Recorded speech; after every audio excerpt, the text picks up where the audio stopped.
I get the pleasure of introducing her a little bit more to you. Catherine Katie Gotch has worked in the field of sexual abuse prevention for over 20 years as a clinician, evaluator, trainer, educator, and in the development of evidence-informed public policy. She currently maintains a private practice, integrated clinical and correctional services, which provides specialized clinical and consultative services related to adults with sexual behavior problems and other forms of abusive and violent behavior. She currently serves as the Public Policy Executive Board member for the Association for the Treatment and Prevention of Sexual Abuse, and as a board member for the National Partnership to End Interpersonal Violence Across the Lifespan. She frequently provides training to correctional agencies, treatment providers, policymakers, and other community partners on sexual abuse specific assessment, management and treatment, static and dynamic risk, public policy, public engagement, and related topics. Take it away, Katie. Thank you so much for that amazing introduction, Pearl. I deeply appreciate it. And Michelle, I just have to bounce off and let you know, I discovered adult coloring. That's one of my mindfulness activities now. And I do that with my 6-year-old daughter. We each have our coloring, but I have found that to be a beautiful thing. And I also, when we think back, a good friend of mine and I had a conversation about when we think back to those activities we did when we were younger, like I used to make chainmail jewelry or embroidery or cross stitching or making those friendship bracelets you make when you're younger. All of those activities, if you think of them, are actually mindfulness activities and ways that we can help kind of detach and do that. So I just wanted to throw that out because it's been some recent conversations I've had with some people in my support groups. And those connections. And that's part of what I'm going to talk about today. And I am shifting us into the more drier public policy portion of this, less the fun about resilience and how we can promote resilience. And I want to note that, as Pearl mentioned, I am a frontline practitioner. My practice now, I don't do treatment work anymore. But I still, a good 50 to 60% of my day-to-day work is forensic evaluation and assessment, both, pre-adjudication, pre-sentencing, so before, during that court process, as well as after post-conviction. And I work with everybody because as a forensic clinician, I need to pay attention to my roles and my biases. And I think if you go with one side, you end up getting what's called allegiance bias, meaning that you may lean one way more towards the other. But I bring that up because I bring a very different lens to public policy work. I've been doing policy work for over 15 years now, and I kind of fell into it. But I got involved with public policy work because I saw that everything that happened up there trickled down and impacted everything that was delivered at the front line. And so if we don't have good policies in place, we're not able to do good work or as effective work as if we did have good policies in place. So when we talk about what is an effective public policy, one of the things to talk about is that it is evidence-informed or evidence-based. And we hear those terms a great deal now within the legal realm and in the mental health realm. Things need to be evidence-based. And it's important to delineate what those mean. I have evidence-informed in here because we have a large body of research that is constantly developing. And evidence-informed, in essence, differs from evidence-based because evidence-based means you have a large research foundation supporting the effectiveness of that.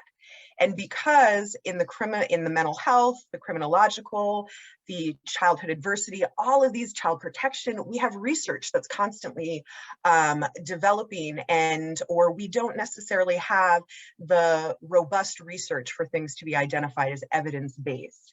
Because the former generally refers to specific programs and interventions that have been rigorously evaluated and tested, Whereas evidence-informed encompasses a broader array of policies and practices that are aligned with and informed by relevant research evidence. So evidence-informed is just as powerful in some ways. We're working towards evidence-based, but I want us to keep that in mind when we're thinking about policy. So it has a research basis to what we're doing. And if it is something that's being piloted or looked at as a new policy, part of that, what we need to do and what we're not very good, at least in the United States, at doing, is setting up those ongoing evaluations of effectiveness, which is actually the last bullet in this slide. So we have that evidence-informed is very important. We also need individualized versus broad-based. We know that all of our interventions, whether we're working in the legal realm, in the criminological realm, in the mental health realm, in the public health realm, in the child protection realm, whatever level we're working in, one-size-fits-all approaches are not effective, nor do they work at maximizing an individual's potential. Because when we provide one-size-fits-all approaches, we're essentially doing a broad brush stroke on very complex areas that are not easily put into a single box. We also need to incorporate and make public policies interdisciplinary. We are stronger and better together. That is one of the reasons why I've remained so involved with NPEIV throughout the years, is because I have had the opportunity to learn from many different disciplines that I wouldn't normally have had regular contact with, because I work within the criminological, correctional, psychological realm, not necessarily the medical or directly the violence prevention in broader public health models. And so that interdisciplinary, that multidisciplinary collaboration, having people at the table, having lived experience experts at the table, because more often than not in the policy arena, we have a small group of people who are not hearing all of the voices that that policy can impact. So effective public policies incorporates all of these. And when we're talking about policies that are related to perpetration survivor, they're also victim-centered when we're talking about that type of public policy. And it is important to recognize that victim-centered does not automatically equate to lengthy periods of incarceration or punishment punitive-based approaches. Victim-centered means that we're hearing and we're listening to the survivors. We're incorporating what they are stating they want and need when we're developing these public policies.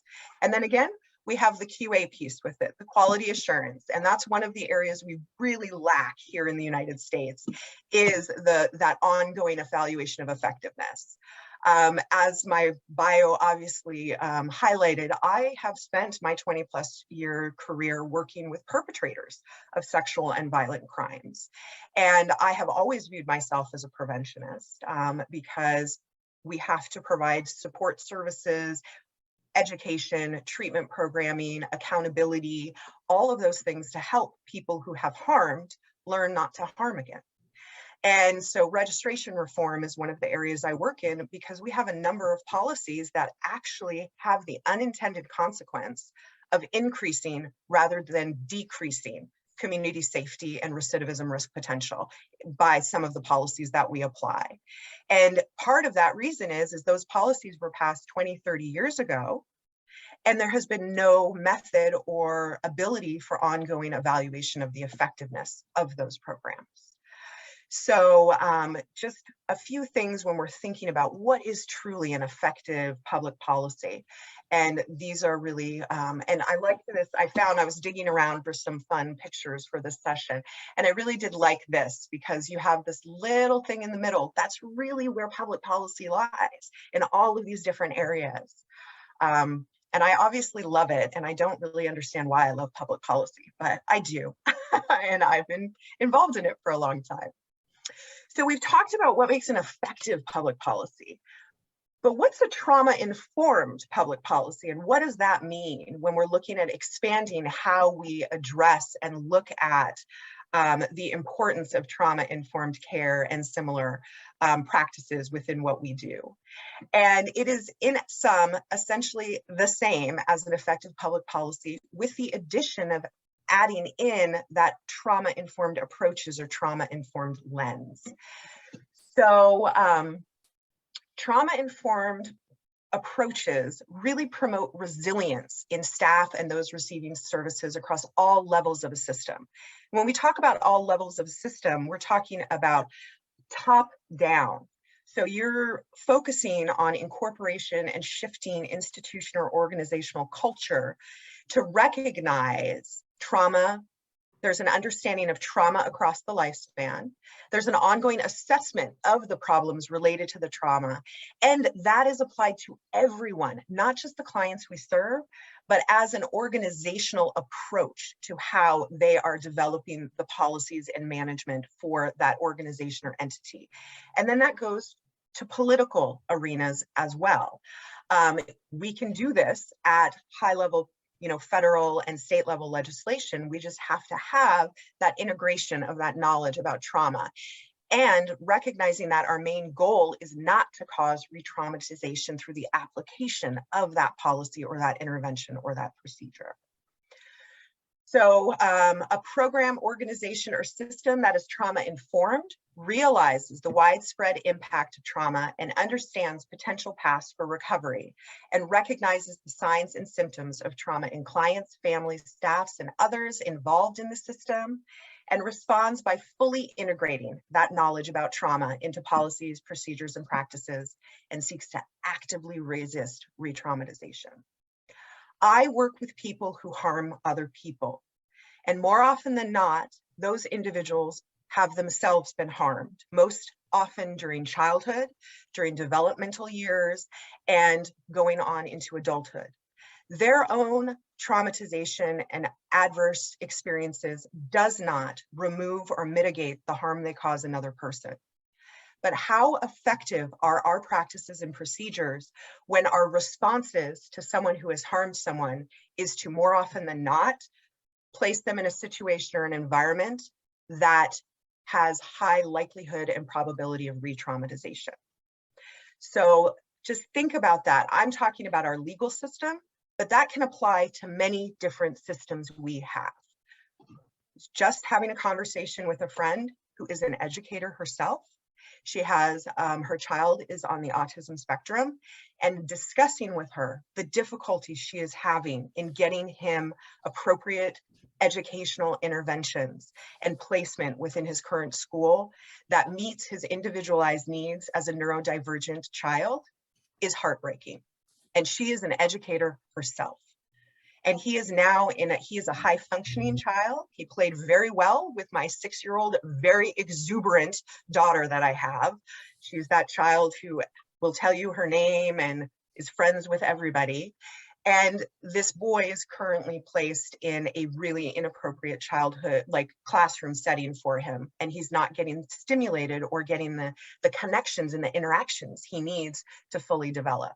That's another example of a system that is failing that individualization and the recognition that that kind of approach can actually be traumatizing and causing regression for this young man. So across our systems, we need to be thinking about that. And policies that promote public awareness and education for communities help us create safer and healthier environments and present those effective strategies for helping to build resilience. If we want to prevent abuse and violence and harm, we have to be building connections and resiliency, just period. And it's so important to just recognize the power that we have through that connection. So some examples of trauma-informed public policies. I'm just going to go through a few examples, and then Pearl will be talking more about expanding on. I'm doing more of the introduction on what is good public policy. So no-hit zones. You heard, I believe, both Stacy and Michelle mention and talk about no-hit zones. And what that is to create an environment of comfort and safety for parents, families, and staff present in every location and facility. So a no-hit zone sets a precedent within the community, and it establishes a commitment to the promotion of effective parenting techniques by instilling that no adult shall hit a child, no child shall hit another adult, no adult shall hit another adult, and no child shall hit an adult. And I'll tell you, I've had conversations with my daughter about we're a no-hit zone. And, you know, we do not lay hands on other people in our home. And we have a conversation about what that means. But I also want to encourage all of us on this call, every single environment and place that you work in can become a no-hit zone. And making that commitment sets a, essentially communicates to those around you that this is of value to this organization or this place or this community, and that everyone recognizes that value and supports it. So it helps encourage and empower bystander intervention, and can help shift cultural, you know, kind of norms in that way when we do things like this is a no-hit zone. Some other examples that are a little closer to home for you. I pulled up some legislation in Pennsylvania. This was Senate Bill 144 that was passed in the 2019 to 2020 session. And this incorporated trauma and trauma-informed approaches within public school code, specifically requiring the incorporation of trauma-informed approaches to inform decision-making at all levels of the system, a requirement for all school employees, including the school directors, charter school trustees, to obtain a minimum of certain number of hours of training, requirement for use of evidence-based or evidence-informed approaches, and the addition of a trauma subject matter school expert plus a school principal, nurse, director with someone with direct experience in behavioral health matters was to be added to their school safety and security committee, and just additional policy pieces within incorporating and including trauma-informed approaches. And I feel that that's really important to have it in policy. I'm not sure how it has been rolled out, though, in Pennsylvania at this point, because unfortunately, policy is the first step. And then the second piece that needs to come with that is funding. And very little happens unless there is funding to facilitate those practices and happening. The child advocacy studies are another example, and this was focused on developing students' understandings of the factors that lead to child maltreatment and current responses to child abuse and neglect to ensure they work more effectively within these multiple systems. I'm sure Pearl will talk more about CAST. You heard some of that mentioned earlier.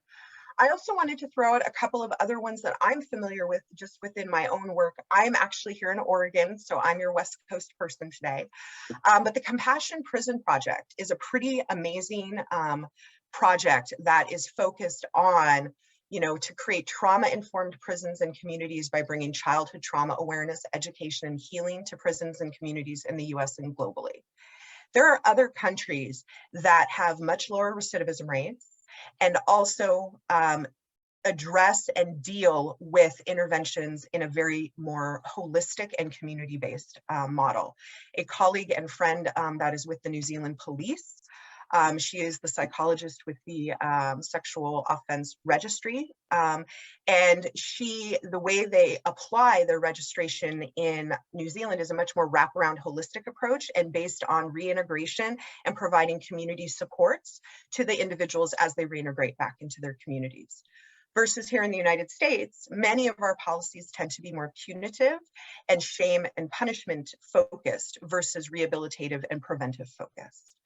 I'm also lucky that we have a very cool organization here in Oregon called Trauma Informed Oregon. It's available to everybody, but it actually has a ton of different resources on trauma-informed programming, and it serves as a centralized source of information and resources for trauma-informed efforts. And in conclusion, I just want to, because I will be doing a nice handoff to Pearl, who will be expanding a great deal on what I'm suggesting. But just some suggestions to get you thinking about what would be a trauma-informed public policy to help prevent violence. So those early and ongoing resources for at-risk families that support positive family relationships and healthy childhood experiences. When I was having my daughter, she's turning 6 in August, so I still have a little person running around, and you may hear her while we're on, actually. Should have said that ahead of time, but I was amazed at how we here in the US, there are a fair amount of services available while you're pregnant, but it's like you have a baby and they're like, later, have fun, good luck. We have no wraparound services. We have nothing really consistent. You'll have really good programs in some areas that provide, you know, home visits and resources initially, but it'll be a city or county level. We don't have anything that's national that really helps support some of that. And so much of this idea of, in many ways, I feel we lack the concept of community and the importance of, you know, takes a village. Takes more than just myself to do things and be successful and create health and wellness in myself, in my community, and in my family.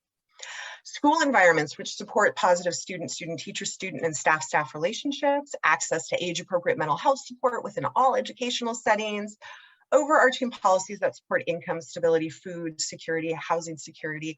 All of these things really do help us prevent violence across the lifespan. And with that, I will stop my share and I will hand it over to Pearl.